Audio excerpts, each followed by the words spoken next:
بسم اللہ الرحمن الرحیم، السلام علیکم ورحمۃ اللہ وبرکاتہ۔ عابد راجہ چینل کی طرف سے آج میں اپنے دوستوں کو رسول اللہ صلی اللہ علیہ وآلہ وسلم کا ایک فرمان بتاؤں گا۔ آپ دوستوں نے اسے غور سے سننا ہے، تو شروع کرتے ہیں۔ بسم اللہ الرحمن الرحیم۔ جہنم کی کتنی لگامیں ہوں گی۔ حضرت عبداللہ رضی اللہ تعالیٰ عنہ فرماتے ہیں کہ رسول اللہ صلی اللہ علیہ وآلہ وسلم نے ارشاد فرمایا، جہنم کو لایا جائے گا، اس دن جہنم کی 70,000 لگامیں ہوں گی، اور ہر ایک لگام کو 70,000 فرشتے پکڑے ہوئے ہوں گے، یعنی کھینچ رہے ہوں گے۔ صحیح مسلم کی حدیث ہے۔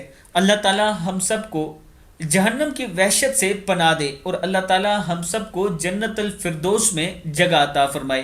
یہ دعا جب بھی ہاتھ اٹھائیں اللہ تعالیٰ سے کیا کریں، اور ساتھ میں یہ بھی دعا کیا کریں کہ اللہ تعالیٰ ہم سب کو، ہماری اولادوں کو، ہماری عورتوں اور مردوں کو حیا دے۔